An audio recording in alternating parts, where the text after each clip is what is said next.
have you all with us physically, but since that is not possible, we did the next best thing where the audience in Assam at the National Agri Horti Show, which is happening in Bokaghat in Assam, are physically present here today. And we look forward to listening to you all in this very important session on high-tech horticulture and farm mechanization. Thank you for joining us. I would now like to invite Mr. Abdul Jalil, the Director, Horticulture, Government of Assam, to make a formal welcome address.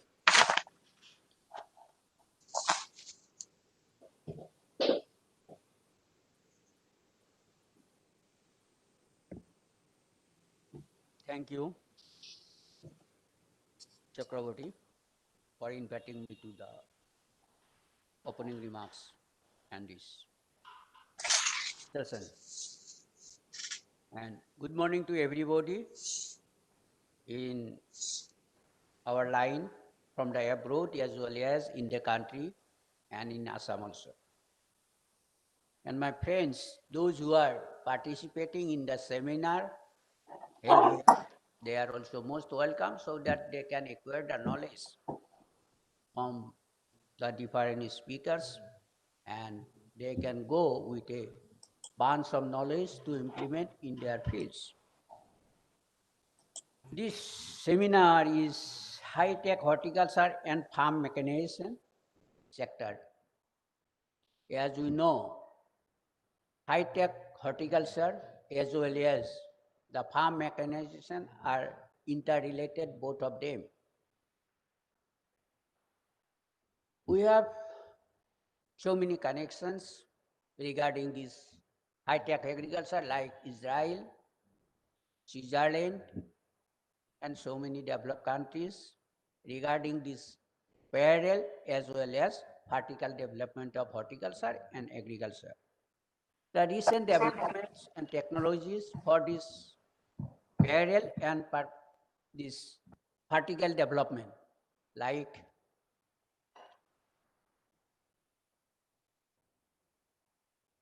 protected cultivation, then hydroponics, introduction of new varieties, tissue culture cultivations are all of the new technologies of high-tech horticulture. And the farm mechanization, as we know, the concept of modern agriculture and horticulture is that reduction of the manual labors so that they can be replaced by the farm mechanization and implements. I mostly welcome all the participants here for this session to have a fruitful one and as a part of the international seminar. As my former speaker have already told that due to the COVID situation, we are unable to happen the virtual and the physical presence of the foreign dignitaries. That's why we are arranging this in virtual. I most welcome to all of them and to my foreign partners, those who are in line with a hope they will deliver a lot to our participants as well as to us so that the interrelation between them and our countries is strengthening for development of horticulture and agriculture. Thank you. Thank you. Wish you a good seminar and thank you for all. Thank you. Thank you, Mr. Jalil, Director of Department of Horticulture and Food Processing, Government of Assam, for your kind words.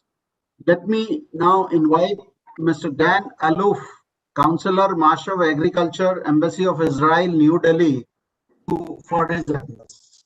Mr. Don Aloof. Thank you, sir. I hope you can hear me fine. Absolutely fine, loud and clear. Thank you. So I would like privilege to take part in this session. I would like to pay my respect also to Abdul Jalil. I will divide my points into two parts when addressing the high-tech horticulture and farm mechanization.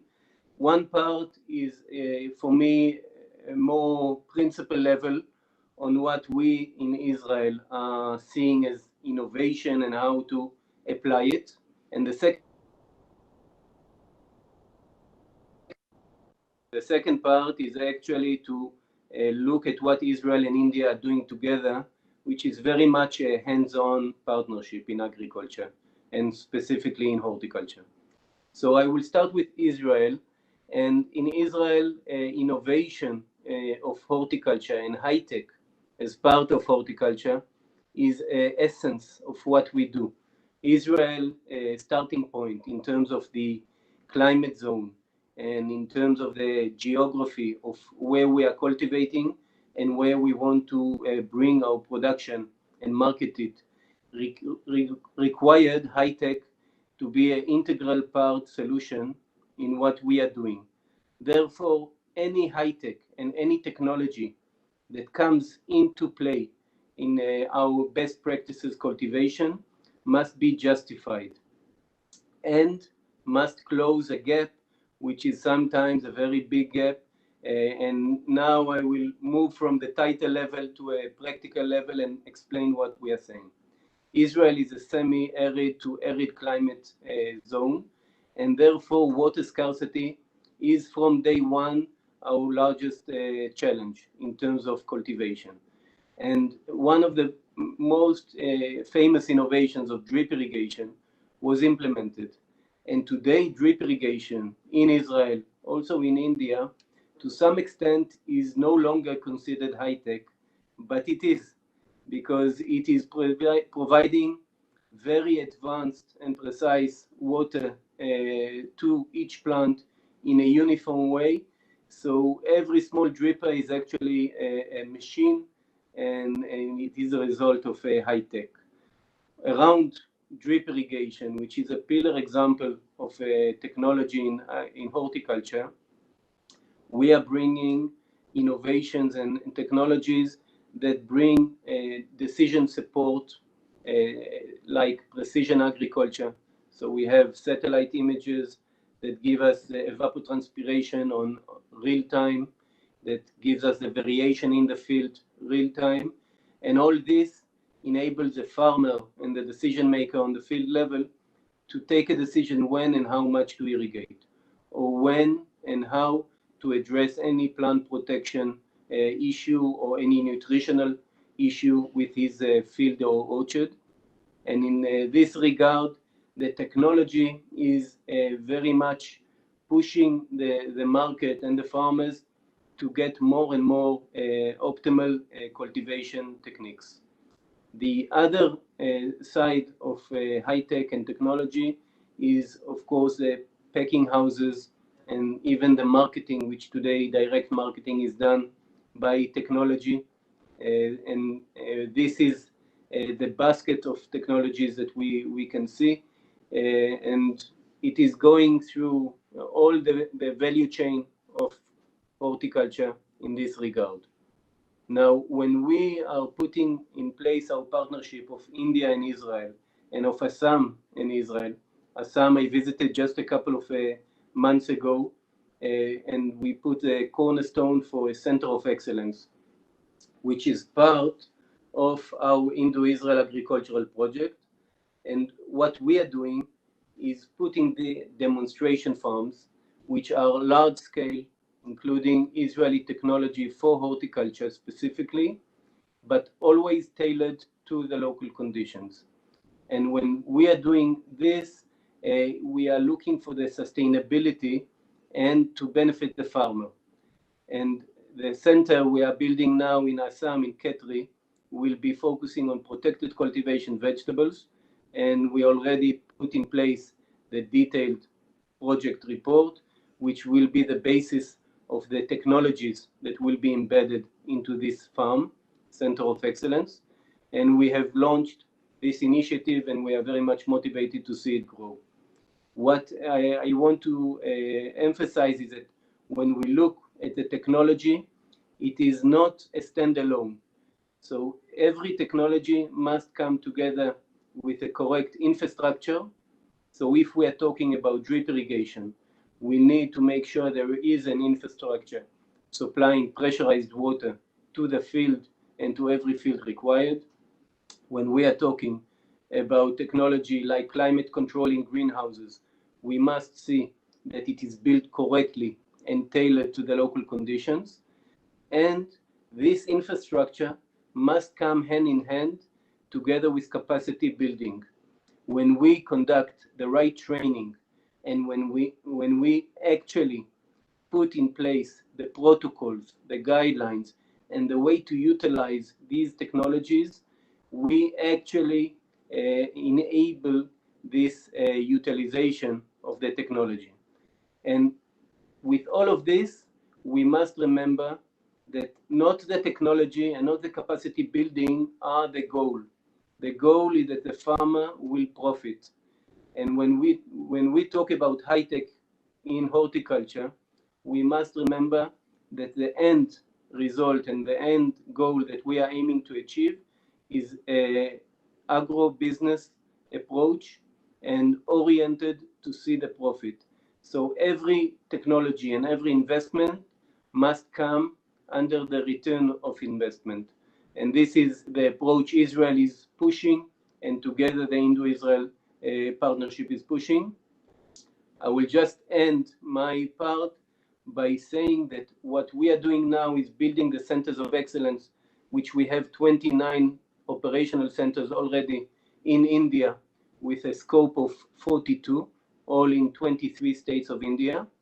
And yesterday we had an annual steering committee with Government of India and all partnering states, and we announced that the next stage that we're going to launch are villages of excellence, are actually ecosystems, complete ecosystems that will be comprised of a lot of high tech, but all correlated to an end result of a new type of ecosystem for modern advanced agriculture tailored to India. So with this, I want to finish and say thank you again for the invitation, and I hand it back, please. Thank you. Thank you, Mr. Dan Aloof. It was really pleasant. But one request for Israel, because see, basically in India, what it is, there are very small land parcels which are there for the farming. So if the technology can be applicable on small parcels, I think that would be more beneficial. Definitely. If I may just address this very shortly, I would say when we come, I myself am a farmer. Today I'm counselor for agriculture at the Embassy of Israel in New Delhi, but I am a farmer. We still have a farm cultivating oranges. I'm a big believer in understanding the local culture of agriculture. And when we talk about small farm holders, definitely this is a basis and a first step when we approach. But there is a need to modernize small farm holder capabilities. It can be done in a few approaches. One of them is to have the farmers work together and jointly share the same infrastructure and maybe even jointly share machinery and different technologies that will bring them to a new level and enable them to utilize much more, because definitely it is a restricting factor, but also we respect it and we will work according to the demand driven of our Indian farmer, but it is a very important input, yours. So I thank you for that. Thank you. Thank you, Mr. Aloof.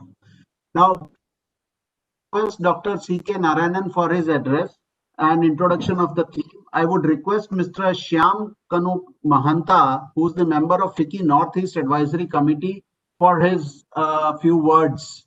Mr. Mahanta.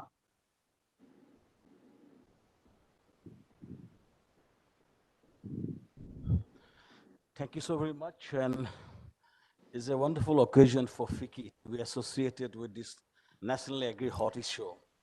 Here in Bukakhat, it's an hub of Assam in terms of its agriculture productivity, horticulture, and of course, Bukakhat is famous for Kaziranga, the famous one-horn rhino. And it's an absolute pleasure for FICCI to be associated with this event. And especially at a time, and Government of Assam under the leadership of Mr. Sarbananda Sonowal Minister for Agriculture, Mr. Atul Bora, has been trying to focus on promoting the horticulture products as agri-horti products of Assam in a big way in the markets across the world. And in this perspective, this exhibition for these few days will showcase the best of Assam in terms of its productivity, in terms of its progressive farmers, and the various facilities and schemes that are being initiated to attract investment and to attract farming in a big way in the state of Assam and the Northeast India. Assam is ready in terms of its fertility. It's perhaps the most fertile land across the country. Historically, the agriculture has been the backbone of Assam, and of late, multiple cropping and various forms of high-yield cropping has been happening in Assam in both agri and horti sector. And this moment of time, the need of the hour is to provide the mechanization and high-end techniques in the entire horticulture and entire technologies has to be brought to make it more attractive. Nature has given a lot to Assam. Now it needs technology to make it attractive to the world market. The entire world is watching an organic state of Assam and the Northeast perhaps is the next solution for the organic food that the entire world is looking for. Assam can produce, Assam can sell across the country. Assam can sell, export, especially in Southeast Asia and also in Europe. Already the process has started, and I think today's discussion will be a starting point, a platform wherein the farm mechanization perspective and the technology perspective in come on board, and we get new directions and new way of life in terms of producing more, producing effectively, producing for the world. And Assam can do it. And I'm sure with the support of all the concerned, as a wonderful congregation of people across the world is in this session. And on behalf of FICCI, I would like to welcome you all and to be part of this discussion and be part of this conversation, which will take agriculture and horticulture forward. Thank you so very much. Thank you, Mr. Mahanta. It was really pleasure introducing Assam to the. Now may I request Dr. C.K. Narayana, Principal Scientist and Head Division of PhD and Agriculture Engineering, ICAR, Bangalore, for introduction to the theme. Thank you. Thank you, Pankaj, and a very good morning to all the participants in this particular program. Yes, the theme is highly relevant because high-tech horticulture has, is taking wings. In fact, in India, across the countries, across the states, and taking reference to the Northeast Food Show that was held in December 2019, which I had an opportunity to participate in, with representatives from almost 10 different countries participating in that meeting. When one question was put, what do you look forward to India, and particularly Northeast? I think there was only one voice across the countries, all the 10 countries who participated, that we are looking for organic products from Northeast. And when you say the Northeast organic products, definitely the high value commodities like spices, some of the Kasi mandarin, other citrus fruits, that are the strength of Northeast India in general, and Assam also is no back. Similarly, when we talk about other interventions and advantages, definitely we have seen across the country that when we are involving in organic cultivation, and organic cultivation yields are a big challenge, and the things come, the organic output come with the cost of the productivity, and thereby the increase in the cost of the material. That is where probably the high-tech horticulture, whether it is protected cultivation or vertical farming, many other things or components, or it may be hydroponics or aeroponics, those are required, that will play a significant role in increasing the productivity and bringing the cost of production down and making it competitive.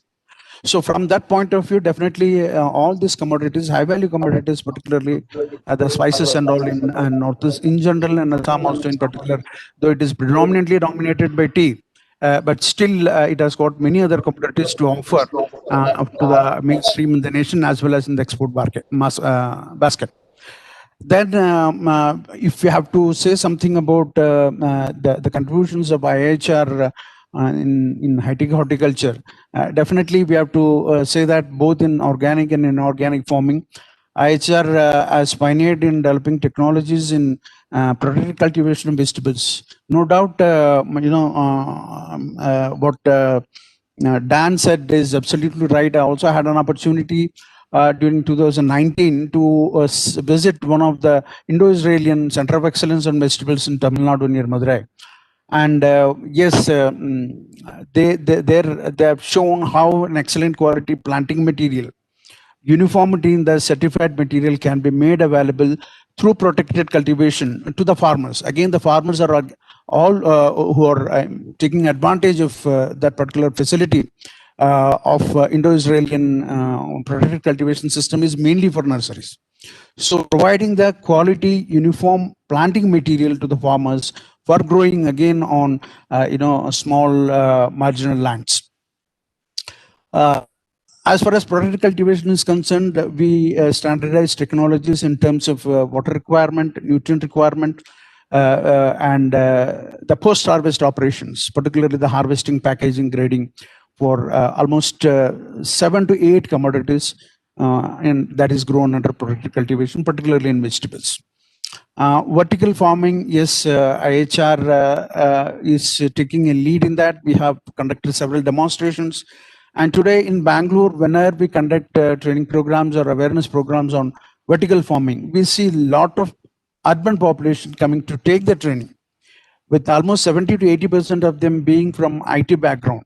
Either they want to diversify from that particular field for whatever the reason, whether they have already had enough of that and they want to do something else different. And agriculture and horticulture is the area where this particular generation is looking forward to involve themselves. As far as transfer of technology for high-tech horticulture is concerned, we have a system in place. And as far as Northeast is concerned and Assam, during the last 3 years, we have conducted more than 750 demonstrations. IHR has conducted 750 demonstrations in Northeast, and we also had conducted specifically for Assam 3 training programs during 1920 for the benefit of the horticulture farmers in the state of Assam. So not only that, the high-tech horticulture increases the yield several folds and productivity, but also it brings a lot of revenue in terms of export. As I said, when these countries are looking to northeastern India for organic produce, definitely bring a lot of value in terms of export. So fresh fruit and vegetables export, if you see, 1819 India has exported fresh fruits and vegetables worth 10,000 and odd crores rupees worth material. And when we integrate the whole system with the farmers' participation and making the technology available through different approaches and the missions or the schemes that are being implemented by the government, whether it is NHM scheme or an the National Horticulture, National Mission on Food Processing, or the RKVY, all this is ultimately directed to empower the farmers to become competitive nationally as well as internationally. And on my personal, on personal behalf, as well as a scientist of IHR, feel that Northeast in India in general and Assam in particular has a lot to offer to the nation as well as into the national exchequer through the revenue of exports. And we are also conducting a National Horticulture Fair 2021. This event we have been conducting for the last 4 years. This is the fourth version of the same. And year on year, we found a lot of traction towards this particular phenomena. And this year, we are going to have it from 8th of February to 12th of February, both physical as well as virtual mode. We are trying to reach out to more than 15 lakhs of people virtually. And we have made the arrangement through the KVKs, all the 700 KVKs across the country to beam it for the benefit of the farmers in their locations without traveling all the way to Bangalore. These are the few points I want to make and emphasize the importance of high-tech horticulture in this particular changing scenario and emerging position of India nationally internationally post-COVID. So I wish all the best, and I can only assure from our institute side that we will do all that it is required for implementing high-tech horticulture in Northeast in general and Assam in particular, mainly through technological inputs, guidance, hand-holding, and also, if required, incubation of the technologies. That's what I want to say about the importance of this particular theme that has been selected by FICCI and Government of Assam for discussion for today. Thank you very much. Over to you, Pankaj. Thank you, Dr. Narayan. It was listening to you about underlining the use of technology in high-tech horticulture.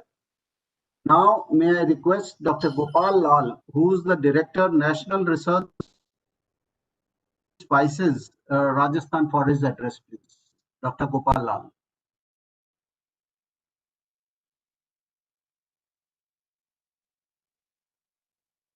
You need to unmute. Dr. Lal, you need to unmute.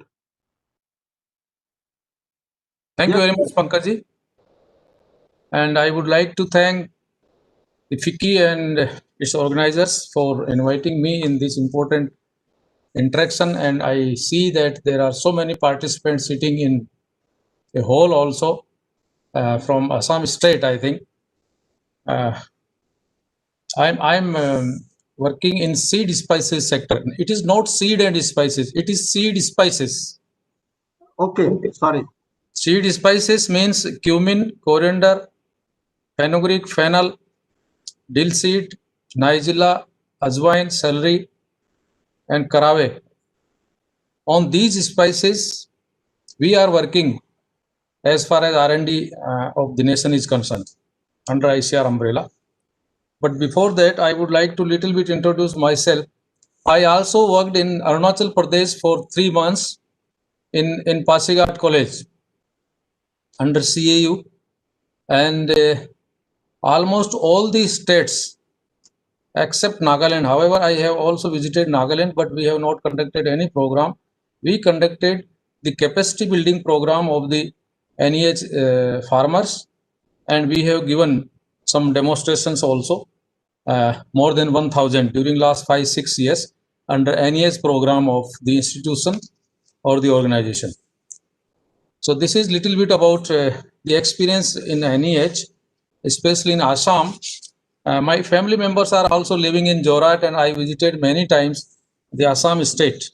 So I am little bit acquainted with the topography, with the climate and the soils, etc.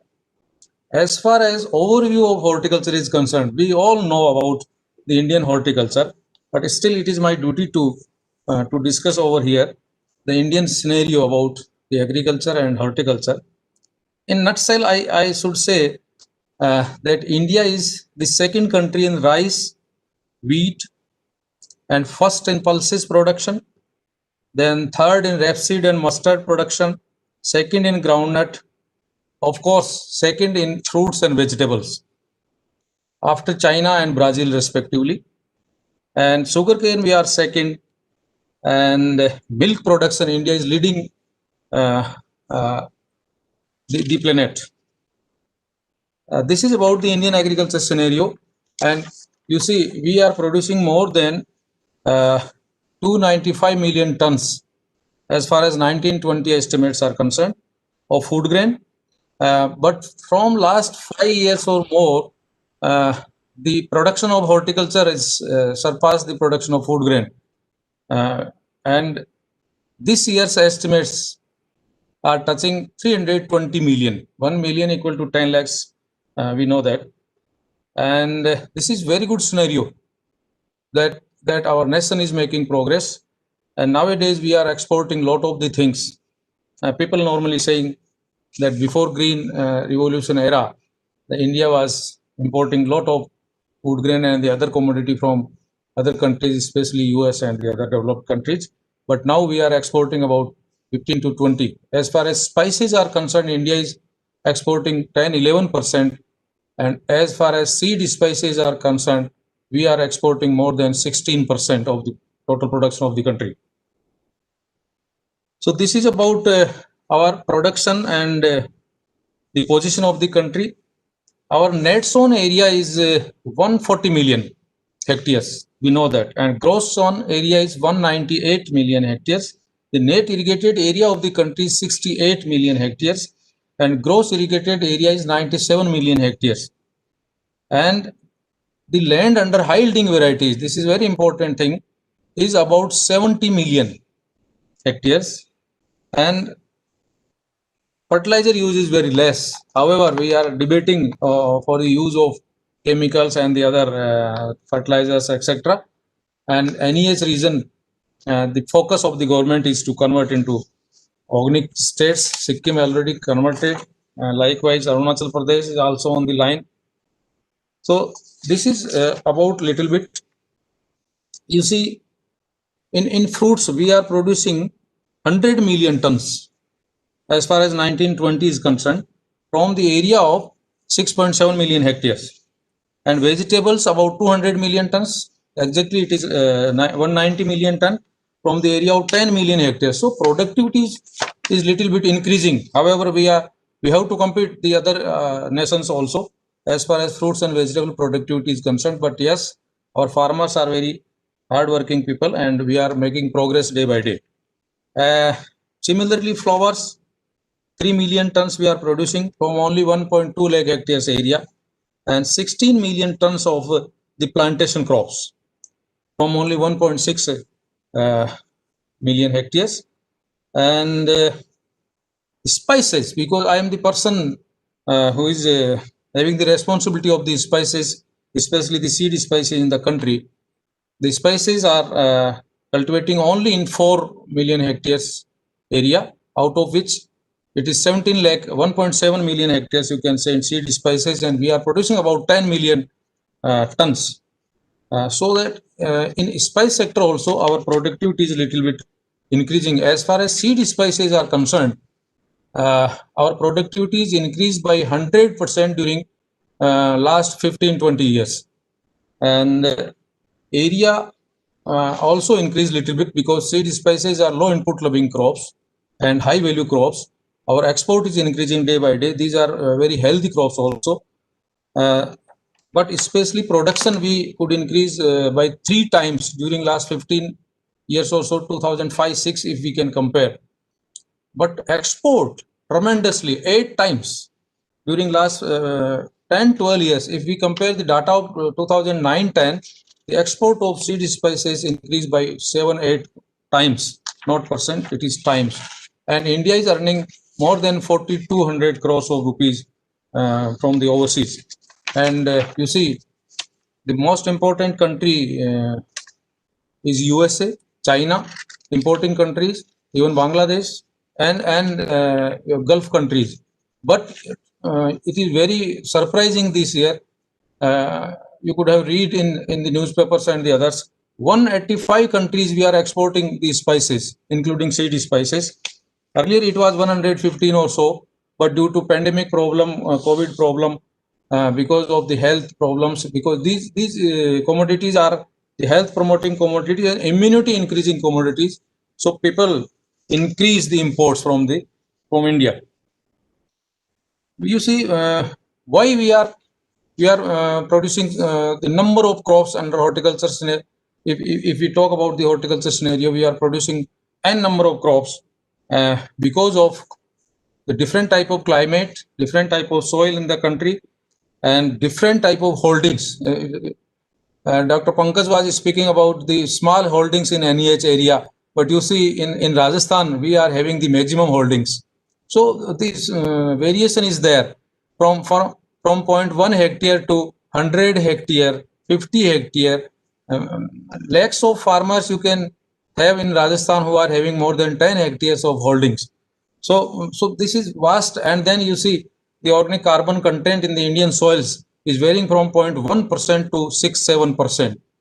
And because of this reason, we are producing many number of the crops. And you see from bale to apple, from arid to temperate, and tropical coconut, we can produce all type of these due to the climatic and soil variations in the country. And because of population migration from the Indian country to the other nations, the demand of especially the spices is increasing. We have seen like that, and then they are also interacting with the other fellows of that country, and then the food habits are changing. This is one trend we have. The potential, if we can talk about what is the potential of the horticulture crops are concerned.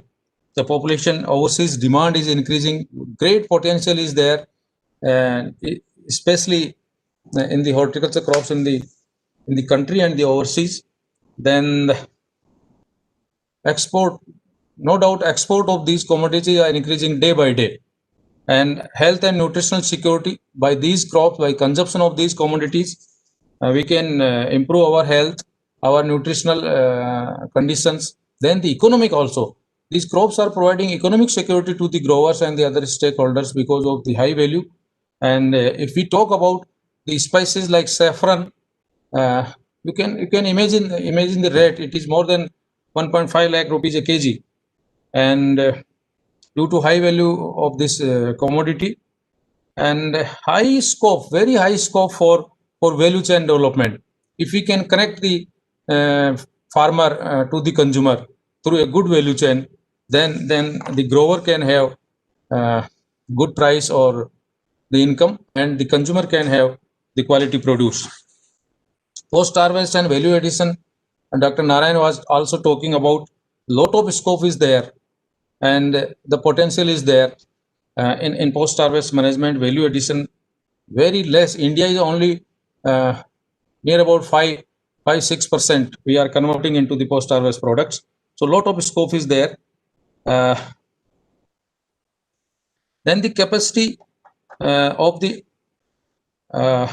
horticultural activities, entrepreneurship, and then the requirement of infrastructure is also there, because in India we are little bit improving, but again it is a great scope and potential to increase the infrastructure development in the country. Then income of the stakeholders. This is very great issue from farmer, trader, aggregator, and entrepreneurs. Then the exporter. Lot of potential is there, and most of horticulture crops are perennial in nature. These are environmental friendly crops. You can say the fruits, the plantation crops, and the other crops. Then the high value compounds. Horticulture crops are having antioxidants, flavonoids, then the phenols, and the other health benefits we are having from these crops. So the potential is very high. Then scope of mechanization. Very high scope is there, because we have to work lot of the things in mechanization in the farm, off the farm, in farm activities, in secondary agriculture, mechanization, value addition. Lot of infrastructure is required. However, some companies are coming up.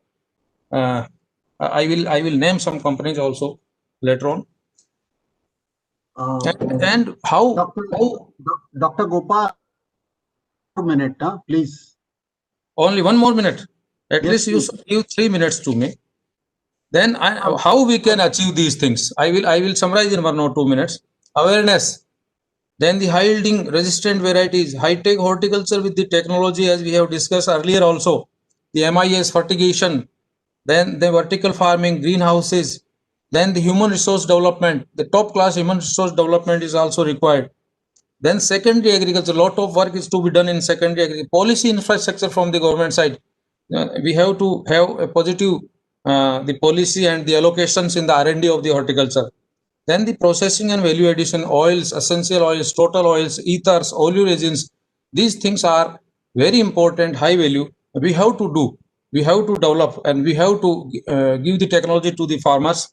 Then the pesticide residue issue, it is very important issue. We have to address this issue, especially in the horticulture crops.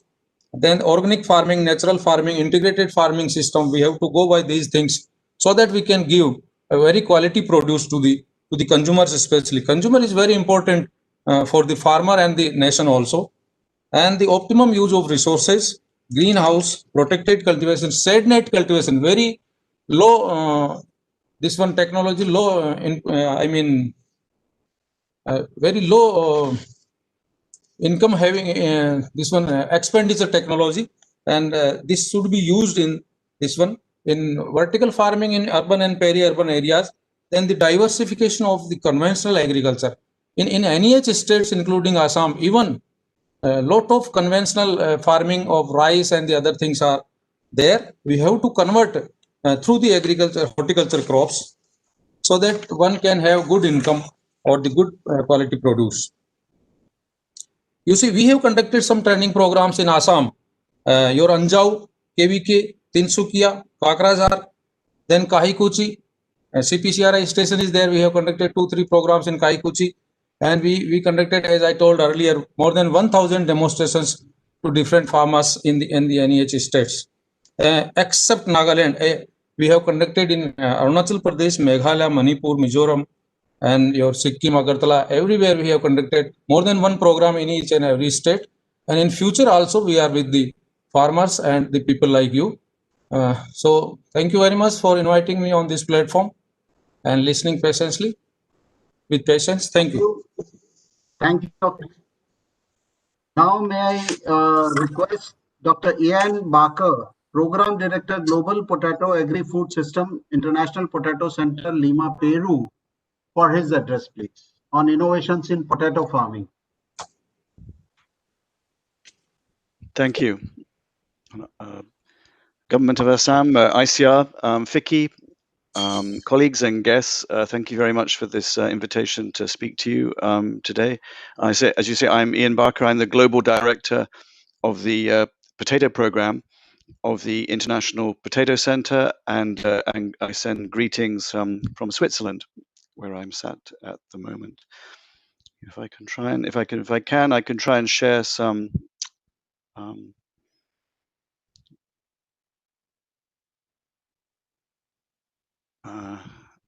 Then share. Yeah, this will work.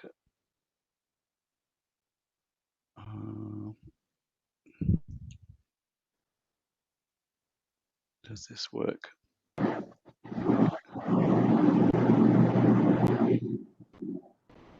Does that work? No, it does not come. No, Ian. Did you share it? Yeah, I'm trying. How do I share on Webex? Go down there. There's a share button. Yeah, share. And then it says your entire screen. Yeah, don't go for the entire screen. Yes.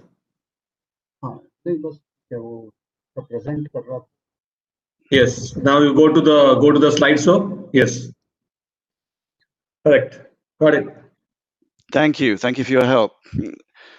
As I say, thank you. Greetings from Switzerland. And just very briefly, in the next 10 minutes, I just wanted to show you a few aspects of the work we do on potato and its applications to India and in particular Assam. As you know, potato, we can consider it as a horticultural crop, particularly in South Asia, where it fulfills that kind of niche in the market. As we know, potato is a very important crop, particularly in India. It's perhaps in the world third or fourth most important crop. Why is it important? Because it has a short crop cycle, perhaps less than 90 days, so it can fit in, it can complement other crops, particularly cereals. It supports a lot of farmers across the world. And it's a nutritious crop. We're understanding more about the nutritional aspects of the potato. It provides vitamin C, it provides potassium, and particularly iron. We're starting to discover more about the role that potato can serve in satisfying the needs of our consumers for iron. You might be interested to learn that we've just learned and done some work to show that the iron from potato is more bioavailable than even crops like spinach and beans. Interesting work. Also, interestingly, as a horticultural crop, potato production in India has increased about 30 times since 1950. And we've seen in the last 10 years at least a 5% annual growth in the crop. Why is that? It's actually because of increased disposable incomes and consumers being more able to afford the crop as almost as a vegetable. So just who are we? As CIT, we are the International Potato Center. We're a research organization based, as you say, headquartered in Lima in Peru. We hold the gene bank. We hold the varieties of potato from around the world in trust for the whole world. We work with national and local partners. And what I wanted to say in this area, we work in 4 basic areas, and I'll be talking about 2 of them. My colleague Sam Mahanti will talk about the other 2. An entry point for us is always new varieties of potato, and we look there for improvement and increased disease resistance, things like earliness, heat, drought resistance, tolerance, processing quality to fit the market, and now more recently, as I say, high iron. The other big area that we work on is better seed, and my colleague Sam Mahanti will talk to you a little more about that aspect. I'll also mention some work that we do on improved agronomy, that is cultivation, better ways of growing this crop to reduce costs of production, increase yields, and now the days protect the environment. And lastly, and actually very importantly, we work on linking farmers to markets and linking farmers to how our colleague from Israel made the point about organizing farmers so they can work together as a group, small farmers, perhaps better organized to work together, share their expertise and their assets, and then linking farmers to markets is an interesting area. As I say, production in India of potato is increasing and continues to increase. There's a market for the crop and it's a growing market. Our challenge is around productivity and improving the productivity of the crop, and also looking forward, protecting the crop from some of the problems we may face in the future, like climate change, and some of the other things that our farmers are being asked to do now as custodians of the environment. So just firstly, new varieties. The International Potato Center breeds new varieties of potatoes.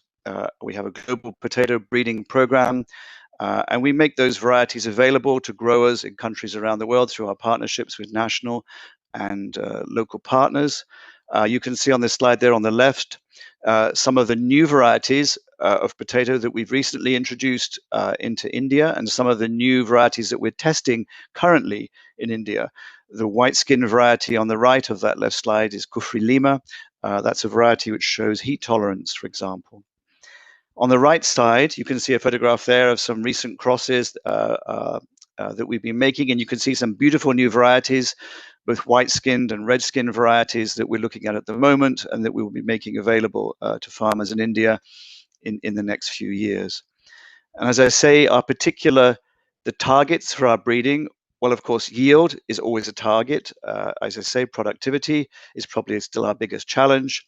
But of course, we're looking forward to the future. We're interested in problems like heat tolerance. We're interested in, and heat tolerance is linked to drought tolerance, as we need to use water more efficiently. Again, we heard that from our colleague from Israel. Disease resistance. The diseases change for our farmers, particularly diseases like late blight of potato. We always increase the resistance of our potato varieties to late blight because of the changing nature of that disease, but also we want to reduce the use of fungicides and inputs for the farmer. Earliness is important for a crop. Farmers always want to see their crop earlier so they can achieve a better market, a higher price, and it always helps us as well to fit in with the rotations with other crops like rice. Of course, the market demands from us now ever increasing requirements for good processing quality, if we're looking at things like chips or crisps, French fries. And as I say, increasingly, we're particularly interested in the role of our crop can play in nutrition. And we're actively breeding to increase the levels of iron in our varieties. We know we can double the levels of iron in the varieties. And as I say, we have recently discovered that iron in potato is much more bioavailable to the human body than we ever realized, crops like spinach. And we hope that we can use this crop to tackle problems, pernicious problems like anemia, particularly prevalent in women and children.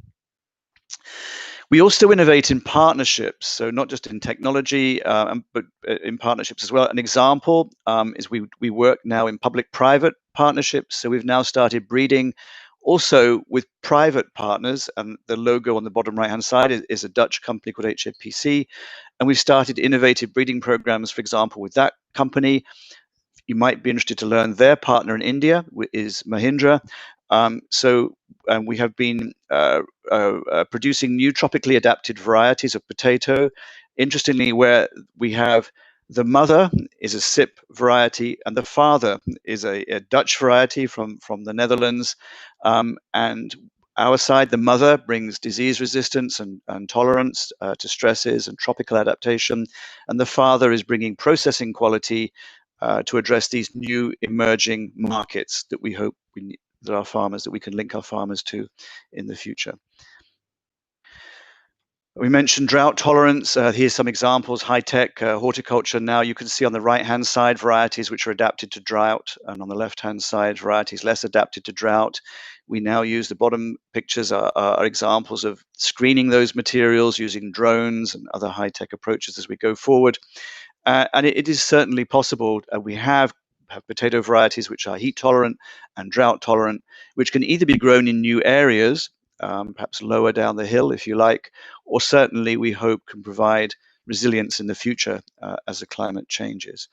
And particularly in the case of India, what we see also is a changing of the seasons, perhaps a shortening of the off-season. And we need to adapt to that as these changes between the off-season and the rainy season changes in India. We need to make sure we have varieties that could be planted at different times so that we can provide the tools for farmers to adapt to these changing conditions.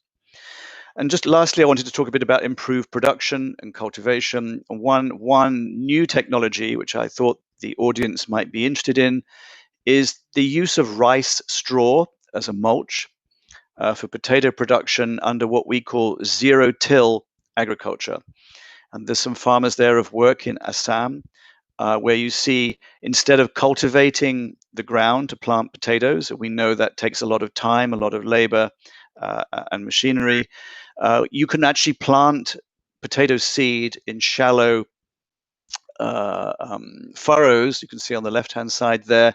And instead of planting the potato deep, you can simply cover the potato in rice straw from the previous crop, and the potato will produce potato seeds under the cover of that rice straw as if it was underground.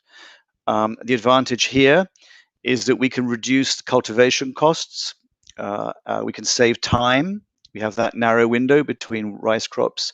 We can increase income by providing a crop in the off-season. That's a better use of fallow land by our farmers. And more importantly, we can also improve the health of our soil by building up the organic matter in that soil. And of course, today we have this target set by your Prime Minister to double farm incomes. But also, of course, these days we ask our farmers to be custodians of the environment as well. In the bottom right-hand corner there, you can see a really nice photograph. That's actually taken a few weeks ago in Odisha. I hope in the background you can see the farmers there burning the unused rice straw. In the front of that you can see a nice potato crop. You might just be able to see the rice straw still there, the potatoes coming up through the rice straw. So we would hope in the future that technologies like this can provide alternatives to, for example, rice straw burning, as well as getting these additional benefits of increased income and improve the soil health, so that our farmers can also make their contribution to protecting the environment. You might be interested to learn it takes about 5 hectares of rice to provide enough rice straw to mulch 1 hectare of potatoes. So this could be a very useful way of using spare rice straw in the production system. And so just lastly, I'd like to thank our local partners, particularly the government of Assam, for the work that, for the support they give us in doing this work. And my colleague Sam Petrie, who provided that excellent photograph. I think she originates from Assam. I'd just like to thank her for those photographs, particularly of the rice straw burning.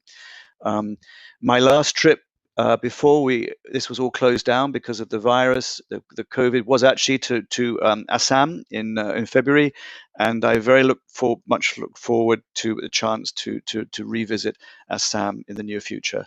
And with that, I'll hand back. Thank you, Chair.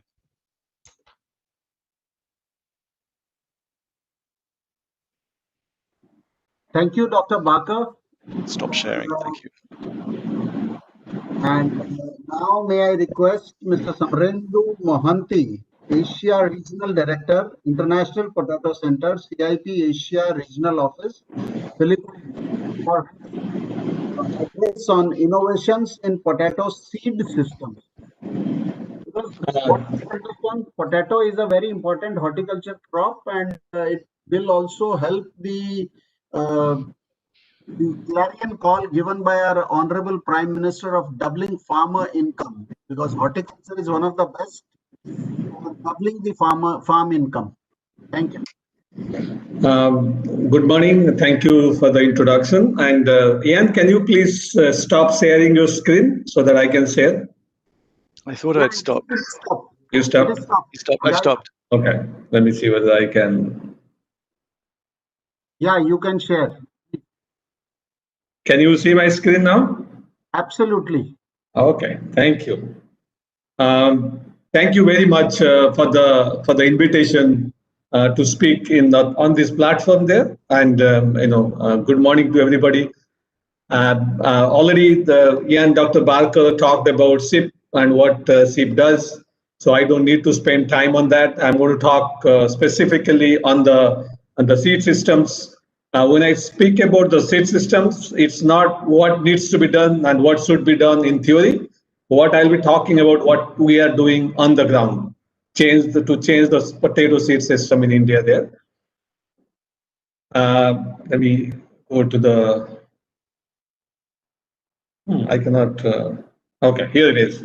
So just to give the background on the potato seed system in India, as you know, the potato is very important crop in India. We have around 2 million hectares potato acres in India. We produce slightly more than 50 million tons of potato in India right now. And Assam is one of the major potato growing state in terms of the acreage. It has around 100,000 acres, hectares, but acres, I think. But the yield is one of the lowest in India, around nearly half of the national average. So if you look at one of the reason why the potato yield is very low in Assam and many other eastern states, that's primarily because of seed. Because of the non-availability of the quality seed, seed prices are very high. As you know, potato, the seed cost accounts for nearly half of the cost of production.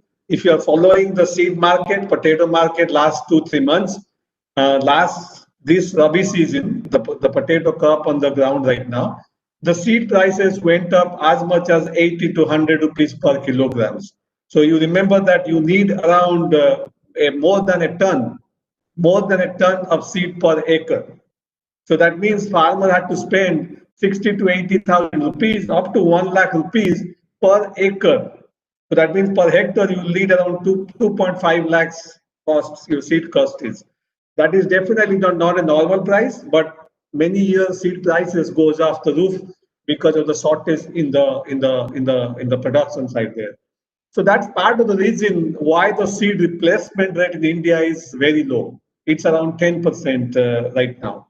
And most of these seeds in the formal sector coming from Punjab, which is around more than 2,000 kilometers away from many potato growing states in the east and the northeast and the south. For Assam, it is probably more than 2,000 kilometers. If the seed is coming from Punjab, it takes 10 days to reach Assam. It costs around 8 to 10 rupees transportation cost. Many normal year, the transportation costs account for nearly 30 to 40% of the seed price. So that means if we can produce seed locally, your seed price will automatically go down by 30 to 40% because you don't have the transportation cost there. So these high seed prices with transportation costs so high is one of the reasons why farmers are not purchasing seed from the formal sector there. That's the reason you see the seed replacement is very low, and the farmers primarily just go to the local market. They get the tubers, small size tubers, not fit for human consumption, use it as a seed. When your seed material is so bad, you end up having a crop which is very low yielding crop with 8-10 tons compared to the national average of 20, 23, 24 tons. And in Gujarat and West Bengal and others, many other northwestern states, the yield is as much as 30, 40 tons, 30 to 40 tons. So there's a huge amount of yield gap in eastern and northeastern states particularly.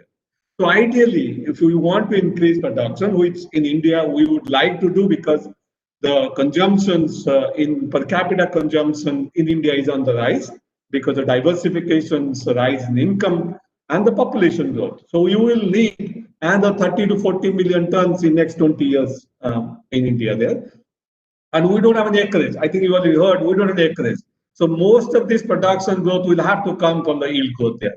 And one of the way we can increase the yield growth if we can increase the seed replacement rate. So ideally, we would like to think 25% seed replacement rate is very good. Annually, 25% of the farmers replace and purchase new seed there. Only way that will happen if the price of the seed goes down. Because in potato, it costs so much. It is just not affordable for small marginal farmers to purchase seed from the good seed company there.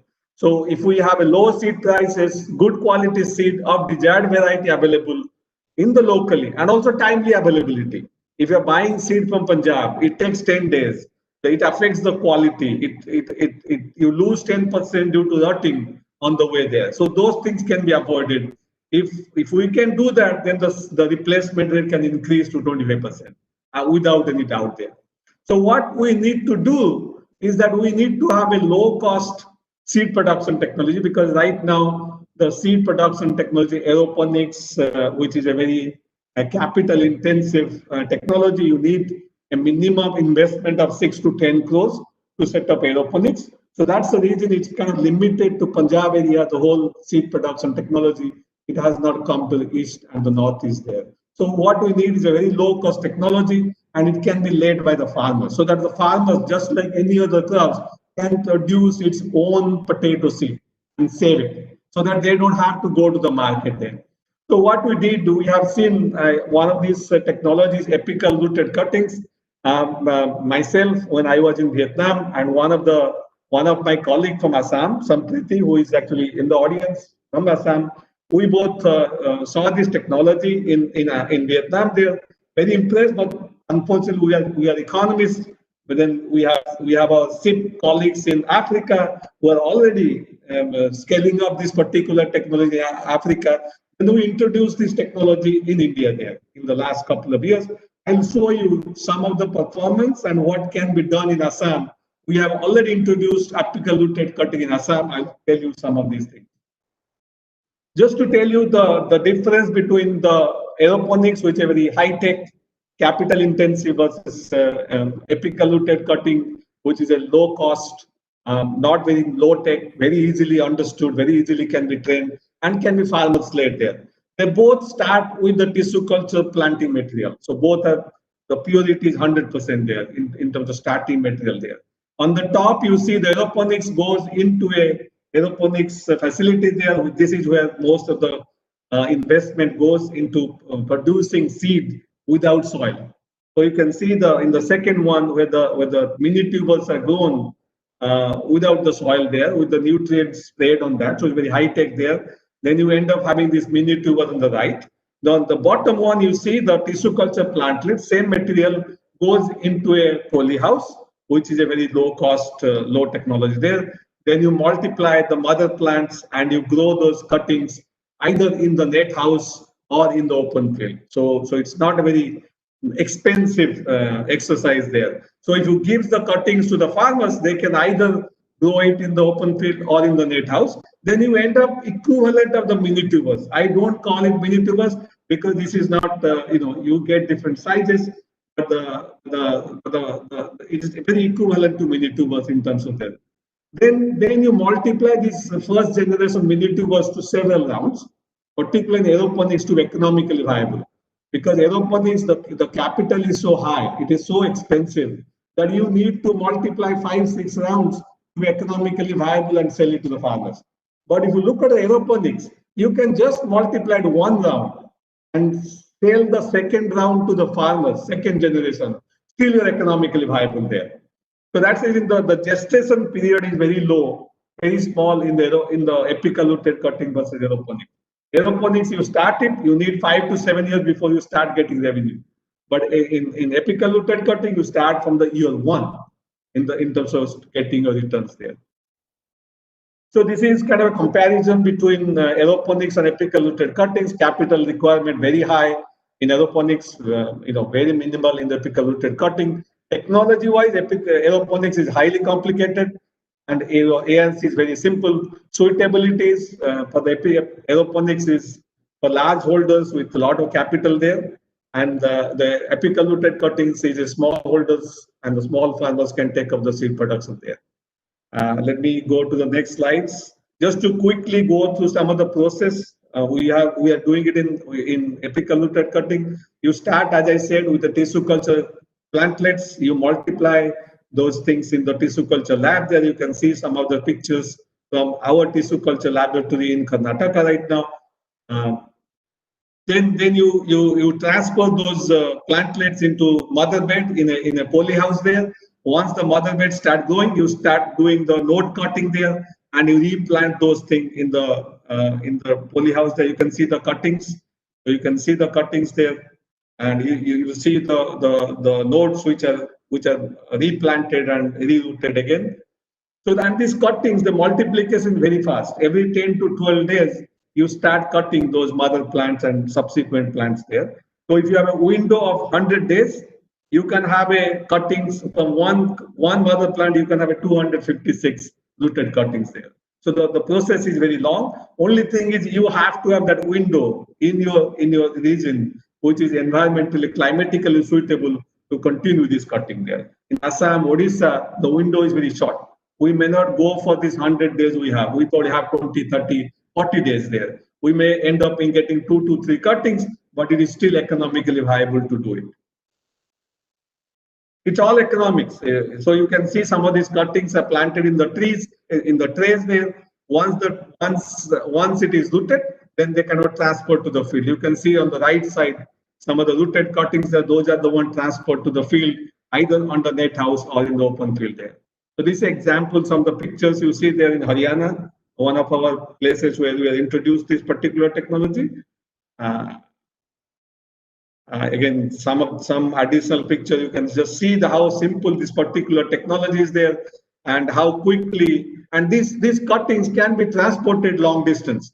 We have transported cuttings from Haryana to Assam this season, from Bangalore to Odisha this season. So it can be put in a box, send it in a plane, and it reaches in the destination within a couple of days. Then you can plant it in the field there. Sure, I have 2 minutes there. So you can see some of the cuttings in the net houses, the crops there.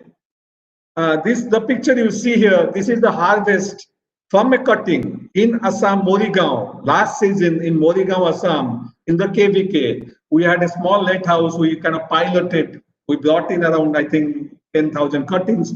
We piloted in Morigaon there. And this is from one of the cuttings, we got around 30. I'm not saying we'll get 30. On average, you get 10 to 12 mini tubers or first generation tubers, which is very economically viable if you just multiply one more out there. This is the apical rooted cutting in Jinjia, Assam this season. On the left, you see this is the farmer's field. We have given them the cuttings which we brought from Haryana and Shillong and Bangalore there. On the left, you see under the net house. On the right, you see on the open field there. So a small farmers in the backyard can be a seed producer using this technology. If somebody is producing, cutting, and selling it to the farmers, either 50 paisa to 1 rupee there, they can actually produce their own seed and save it for the next season other than depending on the market there. So this can completely revolutionize the potato sector in India. We are looking at doubling the yield of these farmers by producing seed using this technology and doing it. So just quickly, 1 minute there. We have 4 stages of the ARC production. As a business opportunities, somebody can have a tissue culture lab and produce the cuttings and sell it, and the farmers can purchase the cuttings and produce the first generation and second generation, sell it to the farmers. So if you are there in the farmers fair, we have a brochure that describes that gives you the cost and returns, potential investment opportunity in this particular technology there. If you just want to start up with a tissue culture lab and sell the cuttings, you can see the cost and revenue here. And if you just want to buy the cutting, just like the Jinjia farmers are doing this time, you buy the cuttings, maybe 1 rupee per cutting, you need 40,000 cuttings per acre. Then you have a cost of production of 60,000 rupees. Then you produce the mini tubers or the first generation tubers. Then you plant it, keep it 1 season and plant it next season. So if you have 40,000 cuttings and you produce the first generation seed and replant it next season, you end up having 80 tons of second generation high quality seed. You don't have to multiply again. You can sell this one to the farmers for the tuber consumption, and you can make a very decent amount of money. Your total investment is 9 lakhs. Your total revenue, assuming you sell the seed at 20 rupees minimum, you will never sell it 20, but conservatively, if you assume 20 rupees, you still make around 7-8 lakhs profit in 2 years with an investment of 9 lakhs. So it's highly profitable. And if we increase the seed replacement from 10 to 25%, we are looking at additional seed requirement in the country of more than 1 million additional tons. 1 million tons means you are looking at thousands of crores of additional business opportunities exist in this country if we have some of these viable technology on the ground. Let me close saying that this particular technology has the potential to reduce the seed cost by nearly half, including the transportation cost. It's very simple, unlike aeroponics, affordable, small farmers can take up it. It can be farmers-led, and farmers can be producing for their own seed and selling it to the neighboring farmers, just like in paddy and other crops. With that, let me stop it here with the time constraint. Thank you very much. Thank you, Mr. Samrendra Mohanty. It was really interesting to go through the figures which you have shared, and I'm sure the people who are listening to you would definitely look at this possibilities. I just want to acknowledge a couple of people who are in the audience. We have a stall there in the farmers fair. The 3 people I would like to acknowledge who have introduced this technology in Assam. Please visit Jinjia. If you have opportunity, you'll see how we have transformed Jinjia, cluster farming, seed production. Sampriti Barua, Nirmal, and Bridges. These are the 3 people who have been kind of leading our efforts in Jinjia, Assam. So please, I would like to acknowledge that and request you to visit Jinjia if you have an opportunity this season. Thank you. Thank you, Mr. Mohanty. Now we come to the last speaker. Last but not least, it's the most important, I think, the micro irrigation and the ultra density plantation for multiplying the income for a farmer. So let me welcome Mr. Surinder Makhija, Senior Vice President, Jam Irrigation Systems Limited, for his address, please. Thank you. Good morning, everyone. And I want to thank the organizers, Vicky, and the government of Assam for giving me this opportunity. I got a slightly bad throat. I'm using the device. Am I audible? Yes, sir. You are audible. Yes. Okay. Thank you. Now, I think Dan Aluf from Israel already has done a part of my job talking about micro irrigation. And I would straight away come to the. Are you able to see the slides I am sharing? Yes, we can see it. Thank you. So this We can actually see. the We first can see. slide I Please always go ahead. I always show when I make a presentation, and that actually signifies how we have used groundwater in the last 30, 40 years time and what we have done to the communities in India and many parts of our states. Anyway, what are the challenges that we are facing currently with respect to micro irrigation or water as well as the crop? The declining water resources and acute power shortage is one. Now, the solution lies in micro irrigation that conserves water, power while improving productivity at the same time. Initially, a drip irrigation system was deemed to be a water-saving device, but over the years, calibrated application of water, fertilizer, and micronutrients along with innovative practices can create a quantum jump in the quality and quantity of yield as we have seen in many parts of the world. And ultra high density plantation system is one such innovation that I will be discussing here on. This, of course, is the standard, you can say, pictorial view of how irrigation has progressed in the world from surface irrigation to furrow to drip irrigation. And the next one is subsurface drip irrigation system.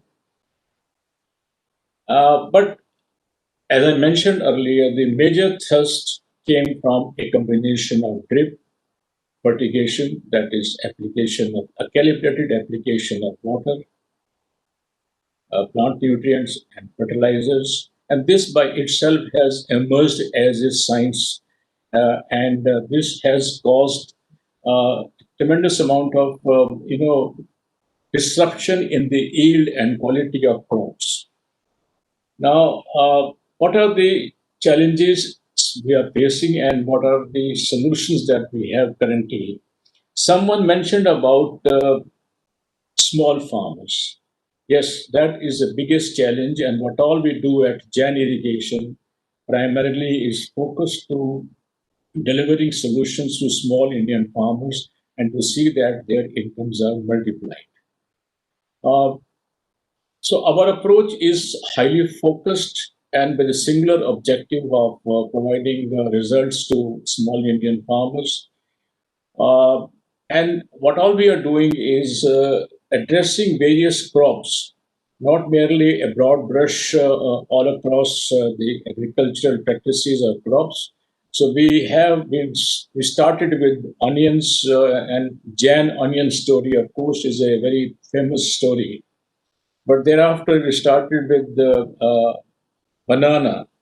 Now, our approach at Jan irrigation system is one of continuous research and then dissipation of knowledge through transfer of technology, training, and capacity building. At Jan Irrigation Jalgaon, we have a large farm, which is about 1,200-acre farm, where we are developing, doing a lot of research and developmental activity. And we also showcase the technologies and the innovations that we have done over the years. We invite about 1 lakh farmers every year to visit these farms and get acquainted with what we are doing. And we also invite visitors from world over. This, in fact, is another center of excellence in this country. I was talking about banana to begin with, and what we have done, the traditional variety of banana was having low yield and problems with the pest and disease. So we introduced a variety called brand name a G9, which is disease-free, and we currently produce as much as about 200 million tissue culture plants of banana alone, of G9 variety. So this we supply to the farmers. The advantage being that we supply a 3-month-old banana plant grown under controlled conditions to a farmer, and the farmer gets a disease-free, almost 1/3 grown plant, and ultimately that cuts down his crop cycle and is able to get very high yield from the plants that we are providing him. combined with drip irrigation system and hand holding it, how to irrigate, when to irrigate, how much to fertigate, and what to fertigate. So this is a pictorial view of the grand name variety of banana and how this has grown. Initially, we started with something like about 10 lakh tissue culture banana plants 15 years back, and today we are producing as much as 200 million tissue culture plants. Now, these are various interventions that are required to, produce any particular innovation in horticulture, biotechnology, tissue culture science, virology, agronomy, and post-harvest management. Now, I come to the main subject, that is the ultra-high density plantation, along with micro-irrigation. Now, I'm just taking example of one crop, even though we are providing the solutions, the planting material and solutions for a large number of crops, like mango, pomegranate, and even apples we are trying now in the central part of India. The problem with the conventional or traditional horticultural system that was prevailing in this country is a long gestation period, because we knew that about 30, 40 years back, when the horticulture promotion by Government of India had started. Did you say something, Mr. Pankaj? Okay. I just messaged you actually. You can just Sorry? go through the message. I think I can't do that now. You Okay, are. no problem. You can speak. Just request to finish by 11:55.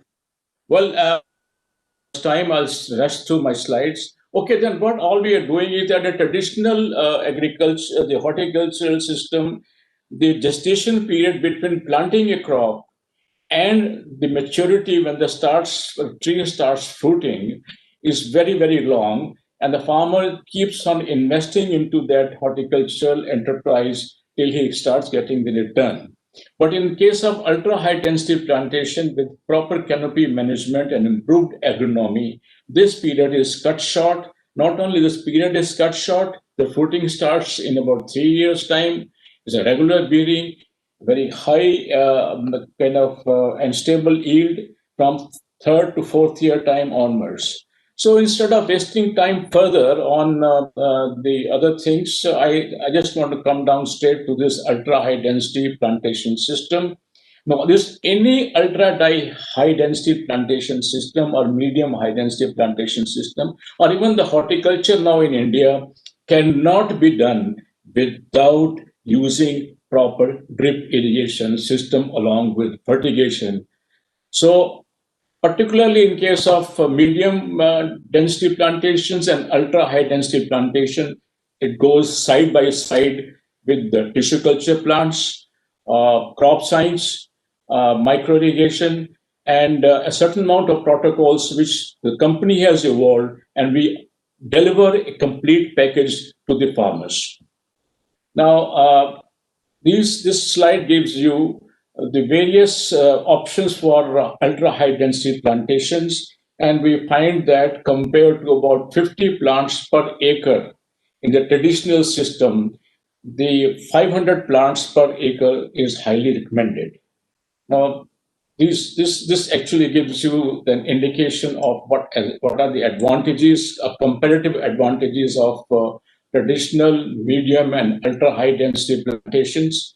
You can see that the gestation period is reduced from 7 to 9 years to about 3 to 4 years, and the full maturity comes in 4 to 5 years compared to 12 to 15 years, and the yield potentials are very, very high. The best part is that in case of the ultra high density plantation, because of the practices followed, the height of the plant, the canopy of the plant is managed in such a way that the height of plant isn't more than something like 1.5 to 1.6 meters. That's a man's height. So harvesting of the crop isn't a problem, and it can be done manually without excessive labor employed. And same is the case of spraying operations, spraying efficiency, and harvesting also, control on the food quality. And I would now just give you a few pictorial representation, which will probably let you have an idea of what I am talking about. A picture is worth more than 1,000 words. So this is how it is done. But it is not merely, planting the trees close to one another and using just drip irrigation system. It's a complete protocol and a complete science by itself. It requires, a full knowledge of what kind of growth regulators you got to use for a particular crop. And all that packages are available with gyro irrigation system. You can see that this is a comparison of just 1 year crop and 3 year crop. This is how it is done. This is 1 year old plantation. This is now a 2 year, 7 month old plantation. Can you imagine a mango tree yielding in about two year and 10 months? And this is now after 8 years. This is a 8 year old plantation. It's almost like shrubs. This is ultra high density variety of Alfonso, and the yield levels are 13.5 metric ton per hectare compared to conventional 4 metric tons per hectare. This is Totapuri. This is 10 metric ton per acre. That means about 25 metric tons per acre compared to 7 to 8 metric tons in the conventional system. And the next one, of course, but this is the main science behind it. This is the management of the plant canopy is something which has to be done in a very scientific and in a very earnest way on a regular basis. And unless this is done, the plant will tend to grow in a normal way and compete with each other. So the pruning of the plants and what you call as protecting the canopy to regenerate in the following season or next fruiting is very, very important. And these pictures give you an indication of how the canopy management is done in case of the ultra high density plantation. So these are various scientific disciplines at work: grafting and nursery, crop architecture and canopy management, biochemistry, agronomy, and post-harvest management. And we have done the similar thing in case of pomegranate. So I can rush through these slides. And this is a nursery where the pomegranate plants are grown. And these are disease-free plants. So that when the farmer plants these saplings in the field, it doesn't have to bother much about using pesticides and other chemicals. So this is what we are doing, and I wish I had a little more time, but I'm sure there are some other limitations to it. Thank you very much, everyone, for a very patient listening. Thank you all. Thank you, Mr. Makhija. Sorry, but because we had to stick to our time for the next session. So we can have a larger session in sometime later, and we'll definitely keep you posted, sir. Thank you. Thank you. Thank you. And I would like to thank all the speakers here, Mr. Shyam Kanu Mahanta, Mr. Abdul Jalil, Mr. Dan Aloof, Dr. C.K. Narayana, Dr. Gopal Lal, Dr. Ian Barker, Mr. Samrendu Mohanty, and Mr. Surinder Makhija. Thank you all for an excellent session, and I'm sure it would definitely help all the audiences. Thank you. Thank you very much. Thank you very So much. we close this session here. Thank you.